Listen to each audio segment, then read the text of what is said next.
ನಮಸ್ಕಾರ ಫ್ರೆಂಡ್ಸ್, ನಿಮಗೆಲ್ಲ today's investment YouTube ಚಾನಲ್ಗೆ ಸ್ವಾಗತ. ನಿಮಗೆಲ್ಲ 23 ಡಿಸೆಂಬರ್ ಸೋಮವಾರ ಮುಂಜಾನೆಯ ಶುಭೋದಯ. ಇವತ್ತಿನ ದಿನ ನಾವು 23 ಡಿಸೆಂಬರ್ ನಿಫ್ಟಿ ಮೂಮೆಂಟಮ್ ಹೇಗಿರ್ಬೋದು ಅಂತ ಡಿಸ್ಕಸ್ ಮಾಡೋಣ. ಇದಕ್ಕಿಂತ ಮುಂಚೆ ನಾವು ಶುಕ್ರವಾರದ ಟ್ರೇಡಿಂಗ್ ಮೂವ್ಮೆಂಟ್ನ ನೋಡಿದ್ರೆ ನಿಫ್ಟಿ ಹೈಯರ್ ಲೆವೆಲಿಂದ 1.52% ಅಷ್ಟು ಕರೆಕ್ಷನ್ ಹಾಕೊಂಡು ಎಂಡ್ ಆಫ್ ದ ಡೇ 23,631 ಹತ್ರ ಕ್ಲೋಸ್ ಆಗಿತ್ತು. ದಿನದ ಕೊನೆಗಿಂತ ಮುಂಚೆ ನಿಫ್ಟಿ ಲೋ ಮಾಡಿದ್ದು 23,540. ಅಲ್ಲಿಂದ ನಿಯರ್ಲಿ 100 ಪಾಯಿಂಟ್ಸ್ ರಿಕವರಿನ ಕಂಡು ಕ್ಲೋಸಿಂಗ್ ನ ಕಂಡಿತ್ತು. ಅದೇ ನಾವು 1 ವೀಕ್ ಪರ್ಫಾರ್ಮೆನ್ಸ್ ನ ನೋಡಿದ್ರೆ ನಿಫ್ಟಿ ಆಲ್ಮೋಸ್ಟ್ 5% ನಿಯರ್ಲಿ ಅಂದ್ರೆ 4.52% ಅಷ್ಟು ಕರೆಕ್ಷನ್ ನ ಕಂಡಿತ್ತು, 1115 ಪಾಯಿಂಟ್ಸ್ ಅಷ್ಟು.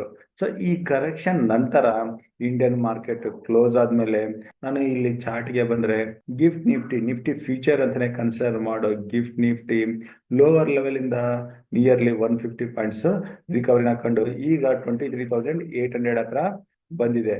ನಿಯರ್ಲಿ 165 ಪಾಯಿಂಟ್ಸ್ ಗ್ಯಾಪ್ ಅಪ್ ನ ನಾವು ನಿಫ್ಟಿನಲ್ಲಿ ಎಕ್ಸ್ಪೆಕ್ಟ್ ಮಾಡ್ತಾ ಇದೀವಿ. 150 ಪಾಯಿಂಟ್ಸ್ ಗ್ಯಾಪ್ ಅಪ್ ಅಂದ್ರೆ ನಿಫ್ಟಿ ಈಗಿನ ಕ್ಲೋಸಿಂಗ್ 23,600 ಇಂದ 23,750 ಹತ್ರ ಗ್ಯಾಪ್ ಅಪ್ ಓಪನಿಂಗ್ ಆಗೋ ಚಾನ್ಸಸ್ ಇದೆ. ಇನ್ನು 24th ಡಿಸೆಂಬರ್ ಇಂದ ಸ್ಯಾಂಟಾ ರ್ಯಾಲಿ ಕೂಡ ಶುರು ಆಗೋದಿದೆ. ಅದಕ್ಕಿಂತ ಹಿಂದಿನ ದಿನ ಮಾರ್ಕೆಟ್ ಮೂವ್ಮೆಂಟಮ್ ಹೇಗ್ ಬರ್ಬೋದು ಅಂತ ನಾವು ಕಾದು ನೋಡ್ಬೇಕಾಗಿದೆ.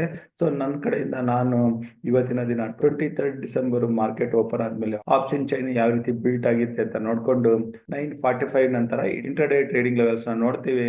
ಇನ್ನು 24th ಡಿಸೆಂಬರ್ ನಂತರ ಸ್ಯಾಂಟಾ ಕ್ಲಾಸ್ ರ್ಯಾಲಿ ಶುರು ಆಗೋದಿದೆ. ಇದ್ರ ಬಗ್ಗೆ ನಾನು ಸಪರೇಟ್ ವಿಡಿಯೋನ ಇವತ್ತಿನ ದಿನನೇ ತಗೊಂಡು ಬರ್ತೀನಿ. ಅದರಲ್ಲಿ ನಾವು ಸ್ಯಾಂಟಾ ರ್ಯಾಲಿನಲ್ಲಿ ಹೇಗೆ ಪಾರ್ಟಿಸಿಪೇಟ್ ಮಾಡ್ಬೋದು ಅಂತ ಕ್ಲಿಯರ್ ಆಗಿ ವಿಡಿಯೋ ತಗೊಂಡು ಬರಕ್ಕೆ ಪ್ರಯತ್ನ ಬೀಳ್ತೀನಿ. ಆ ವಿಡಿಯೋನ ನೋಡಿ ನೀವು ಪ್ರೋತ್ಸಾಹಿಸಬೇಕು ಅಂತ ಕೇಳ್ತೀನಿ. ಇಷ್ಟು ಹೇಳ್ತಾ ಇವತ್ತಿನ ಮಾರ್ನಿಂಗ್ ವಿಡಿಯೋ ಇಲ್ಲಿಗೆ ಮುಗಿಸ್ತಾ ಇದ್ದೀನಿ. ಇನ್ನು ನಿಫ್ಟಿ ಕ್ಲೋಸಿಂಗ್ ಯಾವ ಲೆವೆಲ್ ಅಲ್ಲಿ ಬರುತ್ತೆ ಅಂತ ನೋಡ್ಕೊಂಡು ನಾವು ಸ್ಯಾಂಟಾ ರ್ಯಾಲಿ ಲೆವೆಲ್ಸ್ ಬಗ್ಗೆ ಕೂಡ ಕಮಿಂಗ್ ವಿಡಿಯೋದಲ್ಲಿ ಡಿಸ್ಕಸ್ ಮಾಡೋಣ. ವಿಡಿಯೋ ಇಲ್ಲಿವರೆಗೆ ನೋಡಿದ್ದಕ್ಕೆ ನಿಮ್ಗೆಲ್ಲ ನನ್ನ ಕಡೆಯಿಂದ ಧನ್ಯವಾದಗಳು. Thank you.